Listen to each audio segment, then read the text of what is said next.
Shalom, I'm Rabbi Joseph Potasnik, and welcome to Faith to Faith. No matter what our differences may be, it is our faith that hopefully brings us together to do great things. My guest today has had a life of public service, which started when he was elected as a Board of Education trustee in Mineola, Long Island, becoming the first 18-year-old in New York State ever to hold public office. He's been making government more accountable and transparent to the people for over 35 years. He represented the 16th Assembly District in northwestern Nassau County for 2 decades, and today serves as the 54th Comptroller of the state of New York. He is known for his integrity, independence, and steadfast leadership. Comptroller Tom DiNapoli, welcome. Thank you, Rabbi Potasnik. Great to be on a TV show and not just radio with you. You started when you were 18? Just a couple of years ago. Yeah. You know, you ask young people what they want to do. You don't hear all that often, I want to go into public service. You know, I want to go to a major firm, I want to make some money. What inspired you to get involved in that arena? Well, you know, my parents were folks that always believed in being involved in the community. A lot of it was, you know, through what my brother and I were doing, you know, so Boy Scouts, Little League, those kind of community activities. So they gave us the sense of the larger neighborhood and being involved. But, you know, I came of age in the late 60s, early 70s, a very turbulent time in this country's history. And I found that for me, growing up, you know, in a secure family and neighborhood there on Long Island, just watching on TV what was happening with civil rights movement, with the Vietnam War, with, you know, all the social change and upheavals going on, and voices that I responded to, Martin Luther King, the Kennedy brothers. You know, I just felt I couldn't sit on the sidelines. The times demanded people to take a position, take a stand. And for me, that easily transitioned to being involved with school issues. You know, I ran for school president, you know, kind of what you might expect, right? And being engaged in those larger issues, Vietnam War, I had a position in opposition to it. Being involved early with some of the labor movement concerns in the area, farm worker issues as an example. I just had a sense that public service for me would be the opportunity that I wanted to pursue. And especially being involved with the school issues, the year I turned 18 was the first year that 18-year-olds could vote. I mean, there's a big push to change the voting age from 21 to 18 because we were being drafted. And I remember vividly the brother of one of the kids in our greater neighborhood, you know, was killed and came back in a box. And he was just a couple of years older than us. So, you know, as someone who's involved in school issues, I said, you know what, I'm not only going to register to vote, we want to have an impact on the school board. We don't like some of the things that were going on. And we decided to go from backing a candidate to actually one of us running. And it was kind of one of those odd things. I was in our group going to school locally at Hofstra. Other friends that might have done it were going away. So I said, well, why don't you do it? And it began really, you know, I don't want to say as a lark, that diminishes it, but not with any expectation of winning. And once I filed the petitions and I was a candidate, we really knocked on every door. It was grassroots. And I spent 10 years on that Board of Education, and it really got me thinking that at some point, if I could do public service full time, it's something I wanted to do. I remember years ago, Adlai Stevenson, who was a very bright guy and ran for public office, and he lost a few times, and someone once described him as the good sport in American politics. And he said, I like that, but in order to be the good sport, you have to lose in order to prove it. And I'm just wondering, here you are, and you've been victorious, but being in public office also comes with a sting. The sting is that you're always under scrutiny. Yeah. You're always going to be second guessed. You wake up the next day, you may look at an article and say, wait a minute, that is completely contrary to what I said, what I did. How do you deal with that internal kind of response to what's done externally? Yeah. Well, it's an important question. And I haven't won, you know, every race, and it is true. I think sometimes when you lose and you go through that experience, it does have a way of putting everything else in perspective. You know, and there are moments where the press can be unkind, there's no doubt about it. But in the long run, I think if you do your job with openness, if you do it with integrity, if you have a strong sense as to who you are, even when someone, whether it's a political opponent or an unfriendly reporter, tries to say something different than what you are and who you are, you just learn to stay the course. You know, part of it is growing some calluses so you don't take every little thing as a personal offense. And the other part is to recognize that if you're staying the course and you're comfortable in your own skin, in the long run, people will get it. You're not going to win every battle, and if you're going to be in public life, I always say this, if a young person comes up thinking about doing this, you're not going to keep everybody happy. Not everybody's going to like you. If you're going to run for office, a lot of people aren't going to vote for you. And a lot of those people are never going to know you, so don't take it personal. Like they may not be voting for you because you're in a different political party. They do know the other person. Whatever the reason is, you cannot take all of this personal. And I think that's helped me, stay grounded. And having been in it for a long time, I've learned in the long run, if you're doing it right, you're going to win more than you're going to lose, and just stay true to yourself, because you are going to get pushed in different directions. And if you lose your way, or if you think it's all about you and ego and popularity and everybody's got to love me, this is the wrong line of work to be involved in. Yeah.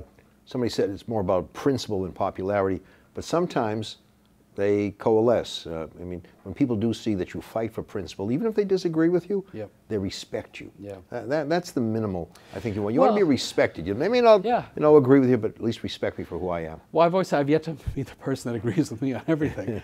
Especially when I was running for the legislature, we work on so many different issues. You're always going to be, have some level of disagreement. But if you're the kind of person who all you do is put your finger in the air and see which way the wind is blowing, you're not going to have any consistent, platform. It doesn't mean, by the way, and this is another challenge, right? Sometimes you have a very strong position, but you evolve and you learn and you grow, and you may have come up with a different point of view. So how do you, in this environment, not get accused of being a flip-flopper or, be an opportunist? I like to think on most issues, certainly the big ones, I haven't changed too much. But every now and then you do have to recognize, maybe I have more information now, or maybe circumstances have changed. And that's where, hopefully the public understands that.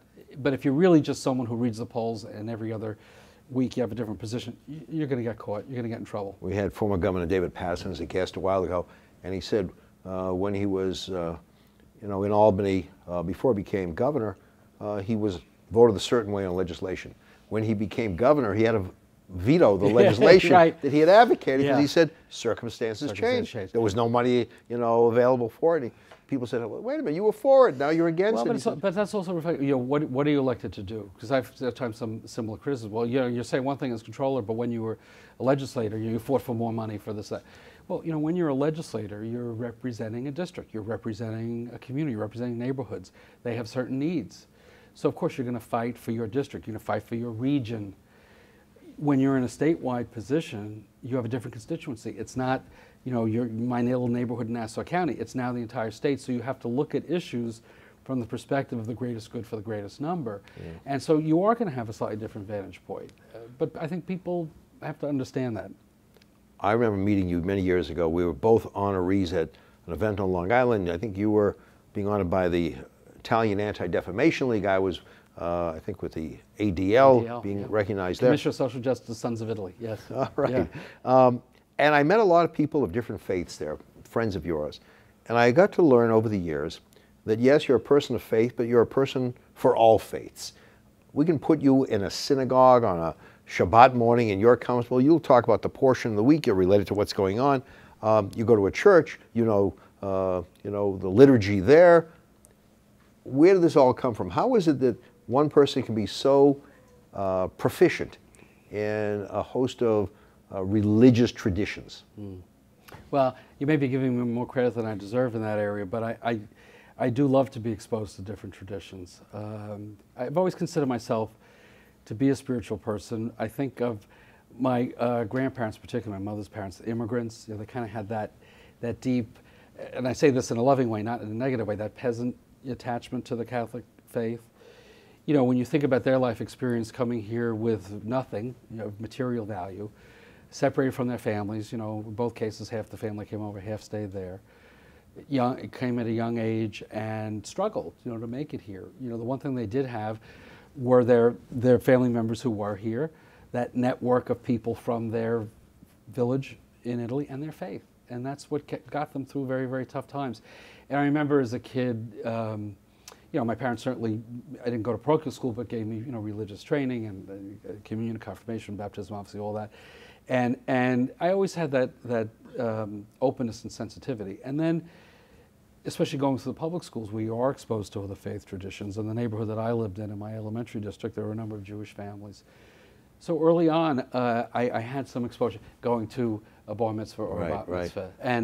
And then certainly being in public life, and I've lived for many years now in Great Neck. There's a wonderful Catholic parish that I'm a part of, but we're the minority in Great Neck. It's a Jewish community. So many different traditions within the Jewish community, and I found the opportunity to, whether it's a Reform or a Conservative or Orthodox, or Sephardic or Persian or Reconstructionist, I've been exposed to all the traditions, and it's all beautiful. And now with the statewide position, going to the other churches, often the African American churches that are so welcoming for a visit, to me, it's an important perspective to always understand there's something bigger than all of us. And I do think each faith and each tradition has its own pathway to get there, to very essential truths that we should all embrace. So to me, religion and being identified with a faith tradition is not an exclusionary action. In fact, just the opposite. To me, is I feel close to my Catholic faith. It doesn't close me off. In fact, it opens me up. Because even when you understand, my faith, at virtually every Mass, there's an Old Testament reading that's part of it, and the connections to Judaism are clear. And and when you go to Protestant or different Christian faiths, you still see many of the same prayers. So the connectedness that comes from religion, I think, is very important. And people who scoff at it and who say it's not important, I mean, everybody's entitled to their own opinion. But to me, it is such a gateway to understanding. And now the newer religions, Sikh, Hinduism, Muslim. Again, New York is such a melting pot. There are some commonalities, though, that we need to focus on more than the differences. I remember when I was growing up in Massachusetts, Father Robert Drinan was a legendary, venerated member of Congress. And he would talk about how he felt he fulfilled his religious responsibility by being involved in the political sphere. That he was better able to reach some of the goals when he interacted with politicians, when he was able to introduce legislation. We sometimes think of religion, well, that's over here, and legislature or politics over there. And we've seen, right, the coming together, sometimes, not the way we would want, but certainly not to be separated totally from one another. Yeah, I mean, the challenge is obvious. You don't want to impose a doctrine on anyone. And I think part of it for me, although I was very young, I mentioned, the Kennedys, Martin Luther King. Another big influence for me, and I have such vivid images in memory of Pope John the 23rd. Yeah. I mean, that sensibility about opening up the church, inviting the world in, reconciliation in terms of ecumenicalism, new attitudes as far as the Jewish community. I mean, these were very powerful. I'm a little kid, watching all this. Yeah. But to me, it was wonderful. Yeah. And now living, here we are in 2015 with, Pope Francis. In many ways, I feel for me, it's like a line from John the 23rd to Pope Francis, at a time that the world has just as many, if not more, challenges, than we faced in the late 50s and early 60s. So I feel a sense of pride, certainly in terms of my faith, and that sense of, here we have a Pope now that's going to all communities, not afraid to say it. Not everybody likes everything he says, right. But you know what? He does it with a beautiful spirit, with a very generous heart. And I appreciate, certainly in terms of relations with the Jewish community, making very clear. It's his own life experiences in Buenos Aires, in Argentina, where there have been some real issues in terms of, the community there. But to me, he is a great modern example of the kind of positive attitude that all church leaders should exemplify. I mean, look where we are today with Nostra Aetate, the 50th anniversary of the historic signing of the document, and Jews and Catholics reach out to each other, on a regular basis. We don't have to talk about each other. We talk to each other. Where we disagree, we can voice those, disputes openly. Yeah. It's a different world, and that wouldn't have happened without the thinking of a John the 23rd, right. Without a Rabbi Mark Tannenbaum. Yeah. People who dare to be different. That's what it's about. All right, the Office of Comptroller. You go on the website, and you do many things. Yeah. One of the things I see, unclaimed funds. Yeah. I know of that of late, because I have applied. My name, people brought to my attention, right? Your name is there, and I right away filled out the form and got a check. Not enough, I might add. I thought, you know, you should have been more generous with me, but that was my fault. It was my money. Maybe we didn't spell Potasnik the right way. But you know, you look at this. A rabbi gave a sermon, by the way, on unclaimed funds. He said, think of all the things in life that are unclaimed. The time that we should be spending with loved ones, unclaimed, right? The monies we should be devoting to certain causes, unclaimed. We don't, and yet here you are, you're giving back money that belongs to the people, where if you kept quiet about it, I guess it goes to the state in 7 years. Is that how it goes? Yeah. Talk about yeah. How much money is in this Oh pot? boy. Well, you know, as much as we return, you know, more money comes in. We're probably close to 14 billion now. Wow. Now these are accounts, right? So there's not like a little box of $14 billion sitting under my desk at all, but the legislature appropriates part of that money because some of these accounts go back to the 1940s, probably will never be claimed. But it is an important message because this is money, often if someone's moved and the bank or the financial institution has lost touch with the person, you haven't kept up your contact information, or there may be a check that wasn't cashed, a health insurance check, life insurance, whatever. Under the law, and it depends on what the account is, after a certain period of time, it's declared dormant if there's no activity. If they can't find you, turned over to us. And we've tried to make it easy by the use of the website. You know, so what is that website for people who are listening? Well, the easiest thing to do is just whatever the search engine is, put in New York State Comptroller. That'll take you to our website, www.osc.state.ny.us. But don't worry about that. Just put in New York State Comptroller. You'll get there, click on unclaimed funds, and then you're prompted, you put your name in, and if it finds a match, it'll prompt you then for address or other information. For many of the matches, if it's an easy match, you'll get a check in a matter of days, just by going online. There's also an 800 number that's on the website if you want to talk to somebody. You should also put in the name of relatives, even deceased, could be deceased parent. We may need more documentation, death certificate and so on, to validate that you're connected to that account. But put in the New York Board of Rabbis, put in your business, you know, your church, your synagogue, your mosque, whatever.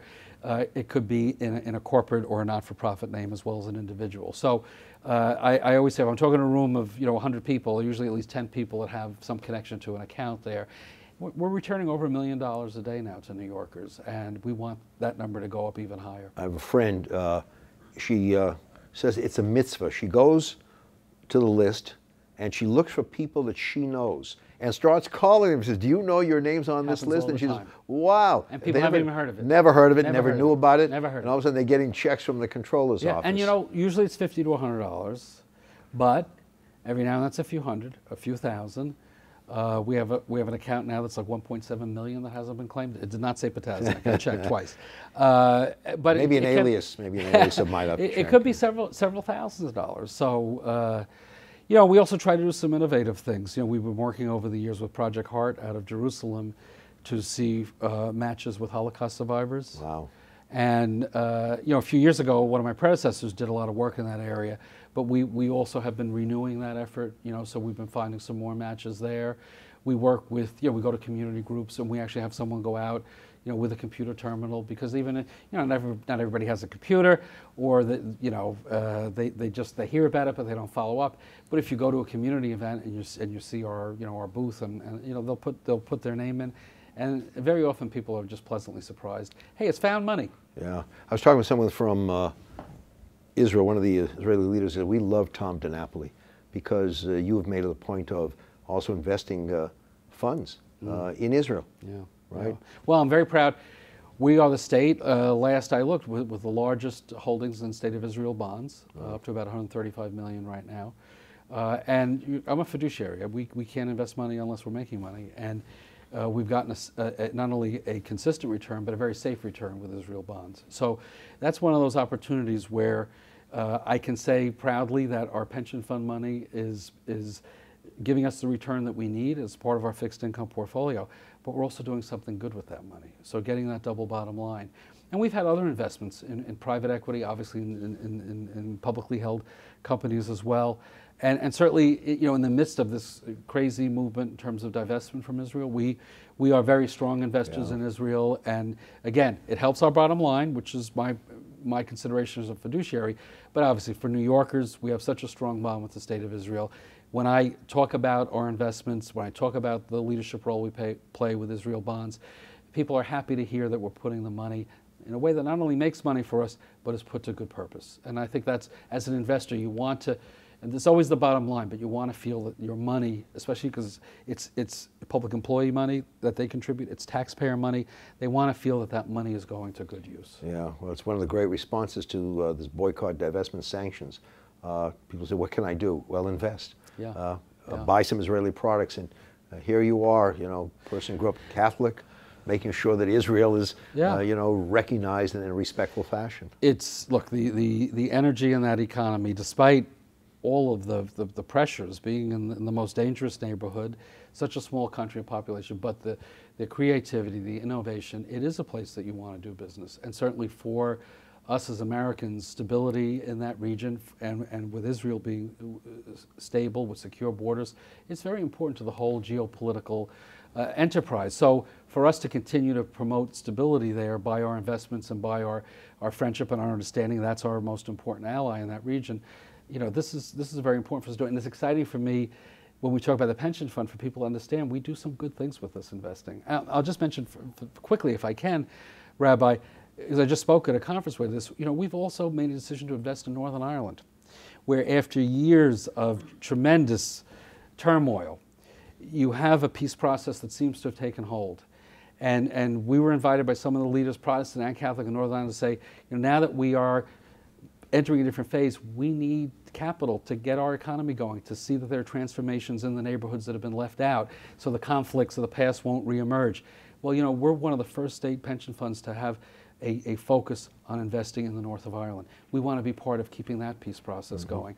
So it's ways, again, for us to make money for our fund, but also to be part. We're in a global marketplace now, and a global economy can't function without stability. So helping to keep Israel strong, helping the process in Northern Ireland, these are ways that we can promote the kind of world that we want to have that makes a secure future for all of us, including for us as investors. We talk a lot about ethics reform, and part of me says we shouldn't have to talk so much about being ethical. It's something that should be concomitant with service, no matter where we are, what areas we serve, and yet we're still trying to find some way to be more ethical, more transparent. I don't get it. When we go into public office, hand on the Bible, make all the pronouncements, and yet we see the scandals that take place. Sure. And certainly, very high profile in the public sector, but not unique. Obviously, religious leaders have got control of business leaders. Entertainment and sports tend to they get a pass more than the rest of us. But, especially for public officials, we should be held to a higher standard. I have no problem with that. But unfortunately, greed and stealing and enriching oneself at others' expense, trying to figure out how to game the system. This goes back as long as the Bible, right? In the ancient scriptures. What we need to do, though, is reset, the moral compass. And I think part of it needs to be, a lot of it needs to be the public officials themselves, right? And that's why talking about more penalties and sanctions is totally appropriate, because maybe folks will get the message. My role in terms of what we do with audits and oversight, we're doing a lot on public integrity, working with the Attorney General and district attorneys and prosecutors across the state, U.S. attorneys. That's a piece of it. But the other piece is we need to get back to public service, in fact, serving the public and not serving yourself. And I do think part of that has to do with the group of people who want to be in public office. They need to rediscover the basics of right and wrong and what they learned in catechism or Hebrew school or wherever they learned it. The other part, though, goes back to the public, because too many people get turned off when they see people in trouble. They go, I'm not going to vote. I'm not going to be involved. They're all crooks. They're all no good. Well, what happens is you have fewer and fewer people wanting to run for these offices because they think it's all bad. Fewer people participating by voting. You make it easy for the wrong folks to get in and to stay in. So, I always say at whatever the level is, whether it's city council, village trustee, or assembly, whatever it is, people should not give up. They need to look carefully who there often are choices, not always. There needs to be more choices, but look carefully and really make a judgment on the character of the person. Some people change. It's not always a guarantee, but we need more scrutiny. And what we do on openness, transparency, all this is key. Sunlight is the most important disinfectant, and too much happens because people are in the shadows, they get away with things. But it is a different climate. You have more enforcement now. Prosecutors are very vigilant and certainly the use of the new technologies to promote transparency. It's what we're doing in the Comptroller's office. We're going to hold people accountable. You may think you're getting away with it, but you know what? You're eventually going to trip up and you're going to get caught. And I hope that sends a message, not for people to be turned off, but in fact to say, you know what? They are catching the bad guys, and let's make sure the good guys are the ones that are going to be in office. We in the nonprofit world, we're also saying, yeah, what can we do better? How can we be more transparent is the key word. And there's a strong message that's been sent. We don't want to see any more scandals anywhere. But let's look at within. With public money. That's what we do. We follow the money. Yeah. Whether it's a not-for-profit contract or an assembly member putting in for their reimbursements if they're trying to game the system. I don't know. As people ask me, is there more of it happening now? Is it because the economy is tough, so people are looking to stuff their pockets? I don't know what the answer is. Yeah. I really don't. But people should not give up hope or faith in the democratic system. And if you don't like what's going on, don't drop out. Drop in. Maybe run yourself. Certainly be engaged in the political process. Help to put the good people in office. Comptroller DiNapoli, before we go, I remember years ago the biographer of the Duke of Wellington said to him, before I write your biography, I want to see your checkbook. He says, why do you want to see my checkbook? He said, because if I'm going to say you were generous, charitable, I want to see what the checks went for. Yeah. It's the receipts. And I just want to say, I've known you a long time. And I know about the receipts. You have given so much to so many, not just fiscally, but physically. You're always there for everyone. You're a popular person. You're a principled person. We're very privileged to have you in public service. You're really, you're the standard. You're the gold standard for many people. And thank you. Maybe I'm so, but you know what? I've learned so much from my relationship with you. Yeah. And to have a faith leader like yourself that is a bridge builder, thank you for what you do. And I look forward to many years of working together with you, Rabbi. Thank you so much. Remember, we may have different faiths, we may have different faces, but above all, we must see each other as members of one human family. A great Jewish sage said, if you believe it can be broken, then know it can also be fixed. When we speak faith to faith, we know we can find the right way to fix the problems of our world. Thank you for watching Faith to Faith, the place that leads to greater understanding. The New York Board of Rabbis would like to thank Marilyn and Marty Metz for their generous support. I'm Rabbi Joseph Potasnik. Thank you for watching Faith to Faith on JBS.